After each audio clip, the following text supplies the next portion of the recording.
Doctor ने अचानक कहा कि अभी ऑपरेशन करना पड़ेगा। आपका मन डर से भर जाता है कि क्या नॉर्मल डिलीवरी मुमकिन नहीं है? क्या ये मेडिकली ज़रूरी है? क्या ये फैसला सही है या जल्दबाजी? नमस्कार, मैं doctor Priya mill, obstetrician and gynaecologist. आज का विषय है कि डॉक्टर अचानक सिजेरियन के लिए क्यों बोल देते हैं। क्या ये मेडिकली ज़रूरी होता है या कुछ डॉक्टर जानबूझकर सिजेरियन कर देते हैं? तो इन्हीं सब जानकारी के लिए वीडियो को अंत तक ज़रूर देखिएगा, क्योंकि मैं बताने वाली हूँ मेडिकली ज़रूरी 3 भागों में बांटे गए वो कारण जिनमें सिजेरियन की बहुत ज़्यादा ज़रूरत होती है और जिनमें बच्चे और माँ की जान को खतरा हो सकता है। तो वीडियो को आगे बढ़ाते हुए मैं आपको बताना चाहूँगी सबसे पहला भाग फीटल फैक्टर्स, यानी कि बच्चे को होने वाला खतरा जिसमें सिजेरियन इमरजेंसी में करने की ज़रूरत पड़ेगी। और हाँ, ये ज़रूर ध्यान रखिएगा कि मैं हर फैक्टर के साथ ये ज़रूर बताऊंगी कि इसमें आपसे छुपा के कुछ भी नहीं हुआ है, आपके सामने सब कुछ होता है। जब भी डॉक्टर कारण बताता है उसको ज़रूर समझिए। सबसे पहला है फीटल फैक्टर्स में कि बच्चे की धड़कन कम हो जाना। बच्चे की धड़कन अचानक कम हो सकती है क्योंकि हो सकता है आसपास का पानी कम हो, बच्चे के 2 से 3 नाड़ के आंटे हो जिसमें वो दर्द खा के बच्चे की धड़कन कम होना शुरू हो जाए, बहुत लंबी डिलीवरी चल रही है, बहुत टाइम लग गया है, बच्चा थक चुका है, अंदर घुटना शुरू हो गया है, तो भी बच्चे की धड़कन कम हो जाती है। तो अब आपको कैसे पता चलेगा कि बच्चे की धड़कन कम हो गई? आप तो डॉक्टर पे शक करेंगे कि डॉक्टर तो ऐसे ही बोल रहा है कि बच्चे की धड़कन कम हो गई है, एकदम सही होगी। तो ये होता है फीटल डॉपलर, जिसके आपके सामने बच्चे की धड़कन देखी जाती है। उसमें आप भी अंदाज़ा लगा सकते हैं बच्चे की धड़कन 120 से 140 नॉर्मल होती है। अगर वो नीचे आ चुकी है 70-80 तक बच्चे की धड़कन है, इमरजेंसी में भाग के सिजेरियन करने की ज़रूरत है। और अगर टैकीकार्डिया यानी कि 180-190 तक बच्चे की धड़कन आ रही है तो भी मतलब बच्चे की स्थिति अंदर ठीक नहीं है। तो देखा ना आपने, आप पता लगा सकते हैं ना कि डॉक्टर सच बोल रहा है या नहीं, अगर आप डॉक्टर को शक की निगाह से देख रहे हैं तो। अगर भरोसा है तो आपको कुछ नहीं सोचना है, केवल और केवल डॉक्टर की बात माननी है। नेक्स्ट कारण आता है मेकोनियम स्टेन्ड लाइकर। आपने भी सुना होगा बच्चे ने पेट में पॉटी कर दी। अब इसमें आप कहेंगे कि हमें तो पता नहीं है, डॉक्टर ने ऐसे ही बोल दिया। तो देखिए, पहले का ज़माना जो था उसमें डॉक्टर को भगवान माना जाता था, अंधविश्वास, अंधा भरोसा डॉक्टर के ऊपर किया जाता था। लेकिन आज ऐसा नहीं है। तो आज के ज़माने में हम जैसे गायनेकोलॉजिस्ट हैं तो हम पेशेंट के अटेंडेंट को ज़रूर दिखाते हैं। जब भी वजाइनल एग्जामिनेशन किया जाता है और देखा जाता है कि ग्रीन कलर का पानी बाहर आ रहा है, वो पतला भी हो सकता है, वो गाढ़ा भी हो सकता है। थिन मेकोनियम और थिक मेकोनियम में बहुत अंतर होता है। तब हम अटेंडर को बुला के दिखाते हैं कि देखिए बच्चे ने लैट्रिन कर दी है। और इस चीज़ को शायद अटेंडर बहुत अच्छे से समझते भी हैं, इसमें हमें प्रॉब्लम ज़्यादा नहीं आती है। अगर थिन मेकोनियम है और बच्चेदानी का मुंह 6 से 7 सेंटीमीटर खुला हुआ है तो नॉर्मल डिलीवरी पॉसिबल है। लेकिन अगर थिक मेकोनियम यानी कि गाढ़ी लेट्रिन आपको दिखाई दे रही है बाहर बच्चे की और बच्चेदानी का मुंह 1 उंगली खुला हुआ है तो नॉर्मल डिलीवरी पॉसिबल नहीं है। जल्द से जल्द सिजेरियन की ज़रूरत है क्योंकि बच्चे की जान को खतरा है। नेक्स्ट आता है बच्चे में नाड़ का कारण, कि बच्चे के नाड़ के आंटे दिए हुए हैं। अब कई बार पेशेंट सोनोग्राफी लेके आता है कि मैडम एक नाड़ का आंटा दिया हुआ है और वो डॉक्टर ने हमें सिजेरियन बताया है। ये एक चीज़ है कि जो गलत हो सकती है, क्योंकि एक नाड़ के आटे में हम सिजेरियन नहीं बताते हैं। नाड़ का आंटा अगर 3 तक है, 3 loops of cord around neck sonography में दिखाई दे रहे हैं तो इलेक्टिव सिजेरियन कराना सबसे ज़्यादा समझदारी होती है। लेकिन अगर 1 to 2 loops of cord around neck है उसमें हम नॉर्मल डिलीवरी का ट्रायल दे सकते हैं। लेकिन उसमें जैसे ही बच्चे की धड़कन कम आती है तो इमरजेंसी सिजेरियन की ज़रूरत पड़ सकती है। दूसरा होता है कॉर्ड प्रोलेप्स, यानी कि नाड़ का बाहर आ जाना। जब नाड़ बाहर आ जाती है तो बच्चे की ब्लड सप्लाई कट हो जाती है। जो ऐसे एग्जामिन कर रहा होता है वो अपनी 2 फिंगर्स को वहीं पे इंसर्टेड लेके ही उसको अंदर ओटी में शिफ्ट किया जाता है। ये इतनी डाई हार्ड इमरजेंसी होती है। अब बात आती है कि हमें तो पता ही नहीं चला, ये कहीं झूठ तो नहीं बोल दिया। तो जब कॉर्ड आएगी वो आपको सामने दिख जाएगी। जो नाल के आंटे हैं वो 2 है या 3 है वो आपको सोनोग्राफी में लास्ट में पता चल जाते हैं।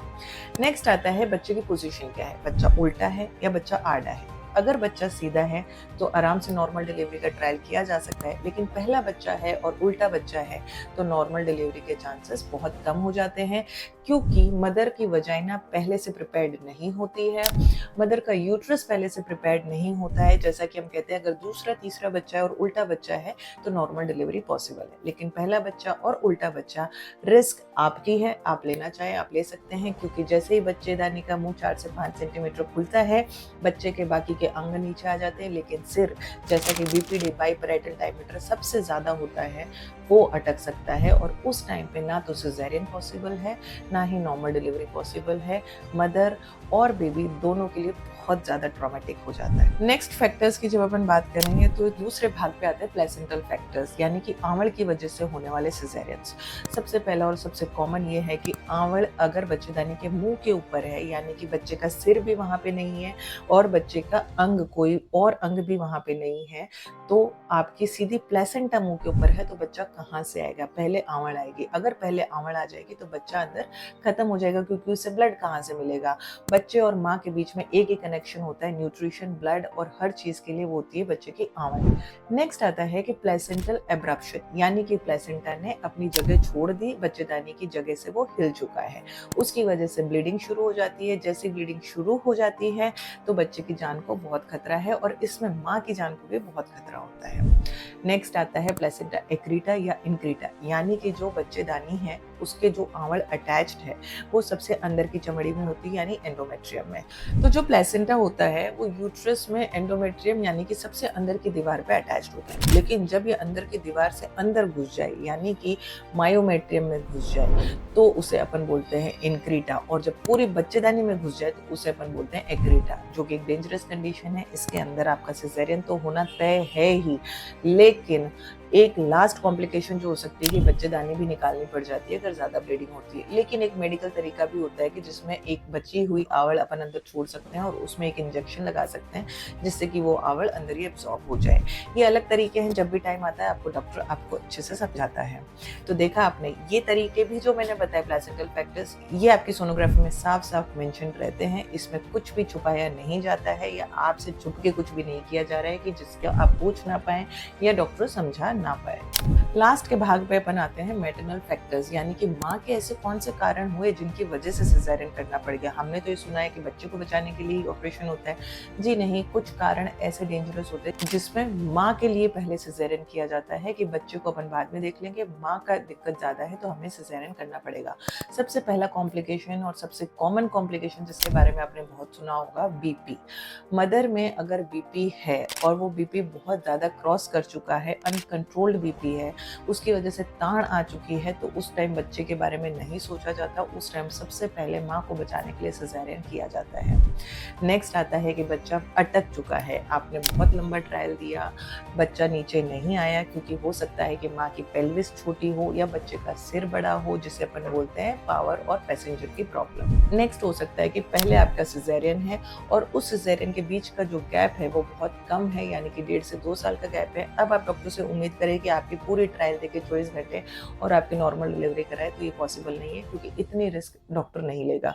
क्योंकि अगर रप्चर होता है बीच में, कभी भी बच्चेदानी फट जाती है तो बच्चा तो नहीं बचता है, लेकिन माँ की जान पे भी बहुत बड़ी रिस्क आ जाती है ब्लीडिंग होने की वजह से। और इस टाइम पे आप डॉक्टर को क्या कहेंगे कि आप आते ही बोल देते हैं हम उसी टाइम सिजेरियन करा लेते हैं। उस टाइम आप ये नहीं याद रखोगे कि आपने बोला था कि नहीं डॉक्टर साहब ट्राई करो, क्या पता नॉर्मली हो जाए। लास्ट आता है मैटरनल एग्जॉशन। मैटरनल एग्जॉशन यानी कि माँ थक गई। माँ थक गई, ये हमें केवल नहीं दिखाई देगा, ये आप जब साथ में बैठे हैं, उसका ट्रायल चल रहा है लेबर का, 12 घंटे हो गए हैं, तो हम तो डॉक्टर हैं, पराये लोग हैं, आप तो खुद उनके घर के लोग हो, आप उनकी माँ हो या आप उनकी सास हो या आप उनकी बहन हो, आपको तो उनके सामने दिखता है। लेकिन इसी बेसिस पे हम सिजेरियन नहीं करते कि माँ थक गई है। ये सब कुछ वाइटली प्रूव होता है। वाइटली कैसे प्रूव होगा? टैकीकार्डिया, यानी कि माँ की पल्स चली गई 140 150, यानी वो एग्जॉशन में है। माँ के यूरिन आना कम हो गया, पेशाब नहीं आ रहा है माँ के, यानी वो डिहाइड्रेशन में है, जो कि एग्जॉशन की वजह से हुआ है। माँ का बीपी फॉल होना शुरू हो गया है, हाइपोटेंशन। तो ये जो मेडिकली चीजें होती हैं, ये देख के डिसाइड किया जाता है सिजेरियन। वरना हम कहते हैं माँ थक गई चलो ऑपरेशन करो, कोई नहीं कराता है, ना ही डॉक्टर ऐसा कहते हैं। तो जो भी मैंने फैक्टर्स बताए मैटरनल, ये सब की जब अपन बात करते हैं कि क्या आपको दिखते हैं, जी हाँ, आप साथ में हैं, आपको सब दिखाई देता है। मॉनिटर पे बीपी साफ साफ आता है कि कितना बीपी है, डॉक्टर ने कितने इंजेक्शन लगाए हैं बीपी के लिए, फिर कंट्रोल हो रहा है या नहीं हो रहा है, आपके सामने सारा बीपी चलता है। तो इसमें कुछ भी छुपाने वाली बात नहीं थी। पहला ऑपरेशन हो चुका है, ये आपको पता है, आप खुद मदर को पता है कि मेरा पहला ऑपरेशन हुआ है, तो नॉर्मल कितनी पॉसिबल है और कितनी नहीं है। नेक्स्ट मैंने बताया कि मैटरनल एग्जॉशन जो भी अपन ने पूरा वाइटली प्रूव किया है। अब डॉक्टर ने आपको बताया है कि सिजेरियन की ज़रूरत है, तो ये फैसला समझना आपके हक में होता है कि आप इस चीज़ को कितना समझते हैं। डॉक्टर से पूरी अच्छी तरीके से बात करें, हर चीज़ को समझने की कोशिश करें कि वो क्या कारण बता रहे हैं। सीटीजी की रिपोर्ट देखें, वजाइनल एग्जामिनेशन जो डॉक्टर ने चेक किया है उसकी जानकारी अच्छे से लें, और ऊपर दिए गए हर भाग में मैं बता चुकी हूँ कि कब क्या होता है और कैसे आपको हर चीज़ पता चल सकती है। क्या कुछ डॉक्टर जानबूझकर ऑपरेशन कर देते हैं? बहुत कॉमन सी बात है जो सुनने को मिलती है। कुछ करते होंगे, लेकिन फैसला लेना आपके ऊपर होता है, क्योंकि बिना आपकी कंसेंट के कभी भी सिजेरियन नहीं किया जाता है। जब भी आपको डॉक्टर समझाता है ऑपरेशन करना पड़ेगा, आपके सामने एक कागज आता है कि इसके ऊपर साइन करिए। वो कागज किस चीज का है, इसलिए आपको क्या करना है ऐसी कंडीशन में, पहले बैठिए, डॉक्टर से पूरी बात समझिए कि डॉक्टर आपको क्या कारण बता रहा है, उसके पीछे क्या कारण बता रहा है। ये कारण समझ के ही आप उस पेपर पे साइन कीजिए। दूसरा, ये देखें कि डॉक्टर ने क्या नॉर्मल डिलीवरी की कोशिश करी। जो कारण उसने बताया था कि इसमें नॉर्मल डिलीवरी का अपन ट्रायल दे सकते हैं, तो क्या उन्होंने नॉर्मल डिलीवरी की कोशिश करी है, और अगर वो कोशिश फेल हुई है, उसमें ज्यादा टाइम लगा है, तो डॉक्टर सिजेरियन के बारे में बता रहे हैं। ऊपर बताए हुए सारे कारणों में से क्या कोई कारण डॉक्टर ने बताया है? हो सकता है मैं 100% कारण नहीं इसमें बता पाई हूँ आपको, लेकिन आपको अपने डॉक्टर से खुलकर बात करनी, हर चीज को बारीकी से समझना है। डॉक्टर जबरदस्ती अंदर घुसा के कभी भी सिजेरियन नहीं करेगा। याद रखिएगा, सबसे पहले आपकी कंसेंट, आपकी अनुमति ली जाती है सिजेरियन के लिए। और सबसे ज़रूरी बात जो आप एक डॉक्टर में नोटिस कर सकते हैं कि वो आपको डरा रहा है या आपको समझा रहा है। डराने और समझाने में बहुत फ़र्क होता है। जब हर पॉइंट समझाया जाता है कि इसकी वजह से ये कॉम्प्लिकेशन होती हैं, तो उनमें एक डर बैठना वाजिब है। लेकिन सीधा अगर आपको डराया गया है समझाने की वजह, तो हो सकता है कहीं कुछ गलत हो रहा हो।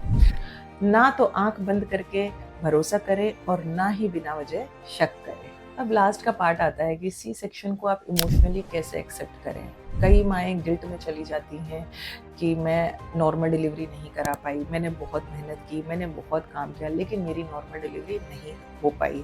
तो सिजेरियन कराना कोई आपकी हार नहीं है, ना ही नॉर्मल डिलीवरी आपकी जीत है। आपने वही किया जो उस वक्त आपके और आपके बच्चे के लिए बहुत ज़रूरी था और एकदम सेफ था। मेरे हिसाब से आपको इस वीडियो में काफ़ी उपयोगी और सच्ची जानकारी मिल चुकी होगी। ऐसी वीडियोस के लिए इस चैनल को ज़रूर सब्सक्राइब करें, क्योंकि मैं डॉक्टर प्रिया मिल आपके सामने आती रहूँगी ऐसे ही सच्ची और ज़रूरी जानकारियों के साथ में। और इस वीडियो को उन लोगों तक ज़रूर पहुँचाइए जो नॉर्मल डिलीवरी के डर से जूझ रहे हैं या जो डॉक्टर पर शक कर रहे हैं। मिलेंगे अगली वीडियो में।